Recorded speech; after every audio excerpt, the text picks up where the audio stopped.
Alright everyone, it's time to talk about how BLM by definition cannot be interested in actual racial justice, and it boils down to one unfortunate tendency of activistic groups. Activistic groups tend to be organized.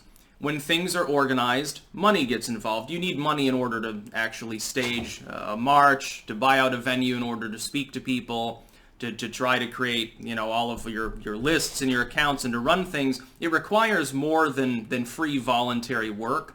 It requires some degree of central organization. Now, one thing that I've remarked on before, and I'm absolutely convinced this is true, is that this is more of a tendency, this particular corrupting influence is more prevalent on leftist groups, and I'll tell you why. Right-wing groups tend to be more loosely organized because right-wing ideology, or you could say non-leftist ideology, because libertarianism and conservatism aren't really the same thing in many ways. There's some overlap between all of these groups, but we're talking about sort of amorphous aggregates as opposed to, sort of discrete individual groups. Groups that are more conservative or libertarian, because of that element of individualism, it's more difficult actually for them to centrally organize. This is actually a disadvantage in some cases among right-wing groups. I would argue that it's more advantageous in the internet era with everything except for mainline tech. And this is why mainline tech attempts to go after groups that are pro-liberty, because those groups are where, all the best memes come from, the most effective, arguably, grassroots propaganda, whereas left-wing groups tend to be more astroturfed because of their organizational faculties being the way they are. They tend to create a more strict hierarchy. What happens, therefore, in a left-wing group especially, is that what ends up happening is some opportunist comes along who really doesn't even care about the actual message. So you get BLM initially as a partially organic thing, and it was. And some people on the right don't believe that, but in essence it was. Occupy, same thing. The initial organic anger that became the Occupy movement ended up destroying itself because it got more organized. The central organizational framework always lends itself towards corruption. Money corrupts, power corrupts. This is like the Al Sharpton effect. Al Sharpton has never done anything to promote racial justice. He makes a lot of money pretending to. Well, as long as you have people like that who are astroturfed in as spokespeople for a movement, the movement can keep going forever. The whole point is that BLM would stop existing, and that money would dry up, and the organizational capacity would then have to be dismantled, which is opposed to the very idea of organizational capacity. Centralized systems inevitably seek to hold themselves together and indeed to grow, or at the very least to resist shrinkage. It's impossible, therefore, for a movement like that to actually achieve its goals without either completely morphing form or destroying itself. For instance, let's say that BLM's list of demands were fulfilled. All right, we destroy the economy paying reparations to people who have never been slaves, and to countries that in some cases were only loosely involved in slavery. We dismantle all police, so now we have anarchy, people beating each other in the streets. And every white male has to have a chastity belt, and all of this other bullshit that they push for. Let's say that all of it was fulfilled. Do you think BLM would willingly dismantle itself and say, okay, we won, we're going away? No, of course not. This is happening to the LGBT movement. The initial movement for gay rights back in the 60s and 70s was basically stop hitting us with bricks. We want to be left alone.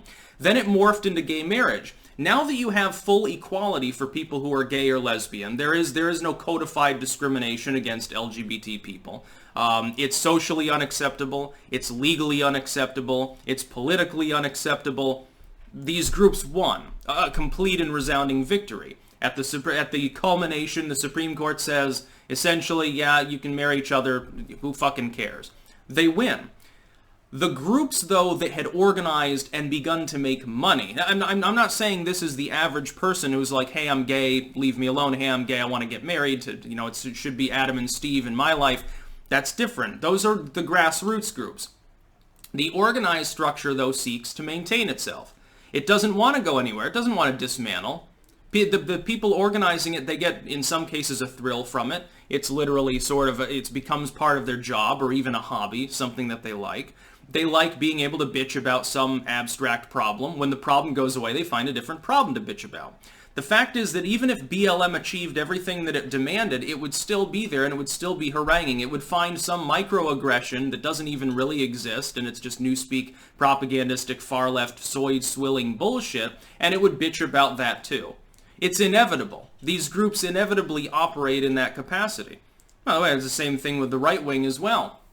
Why do you think when some doomsday cult springs up, like the Jehovah's Witnesses, who predicted the world would end, if I remember correctly, in 1912 or 1921 or something. When the world didn't end, what happened? Did they say, well, I guess this religion is fucking bullshit, I'm just going to go back to my Episcopal church? No. They got more fervent. They pushed even harder. They found some way to justify why their date was wrong. Oh, shit, we accidentally didn't carry the 4. Sorry, my long division isn't that great. And actually, the Bible code says it's going to be 1935. And so, prepare everyone, keep sending us your money. And it keeps going forever and ever. The Jehovah's Witnesses 4 different times failed at their prophetic end-time bullshit, and they still exist as an organization. The Watchtower Institute is a complete miserable failure, but yet there are lots and lots of Jehovah's Witnesses. They still knock on my door occasionally. Last time they came down the street, they didn't, because the time before that, I quickly threw out my pentagram and told them this house was run by Satan, if I remember correctly. Sort of just trolling. It's like, I'm not even a Satanist at that point, but it's still funny. Yeah. So anyway, these groups, BLM doesn't want racial justice. It would make it hard for BLM to continue its existence if they actually succeeded. Instead, the people organizing it, not the people on the ground, I'm not talking about the little small-time volunteers or people that are just sort of, they show up to do the Black Power fist. I'm talking about its central organizers, the Sarsours of the world. These people will never think that they've accomplished their goal. If they ever do accomplish anything, they will quickly move to something else that they feel is a problem. Not because they actually believe that, because they want their next Rolls Royce. Because they want their next Rolex watch. They want their next $10,000 suit. They want to have their next rally and be able to rabble-rouse to people and look important and write a book about their experience and sell 100,000 copies. That's what they want. They want your money. They want your power. There's a great song called Cult of Personality, by the way, by the best black metal band. Yes, that is a grindcore reference. You should listen to it. It's exactly how it works. Power seeks more power. Organization, and this is why the left is inherently more corrupt in many ways, organization, centrality seeks to increase itself. This is why bureaucracy strangles nations. This is why nations attack one another. This is basic human biology extrapolated to the cultural and linguistic field. When you think about it, it's just the tendency of humans to try to allocate maximum resources to themselves. Usually not trying to fuck others over and destroy them in the process, although sometimes it depends on the person's personality at times, but to allocate greater resources, because your primitive brain is basically telling you that there's going to be a famine any time, so you need excess stuff. That's why hoarding exists. This is why all of why jealousy and theft, why they exist too. It's the same thing. Anyway, BLM's never going to achieve its goals anyway. The average person rejects them on the face because they sit there partying with people who are waving communist flags around. That's not really a recipe for success in middle America. It's basically limited to a few elite areas of the coasts where you have people, you have a lot of people who pretend to support them too, just to virtue signal. I've noticed this, that a lot of people don't even believe that same bullshit, but they pretend to. That's about all. Peace out.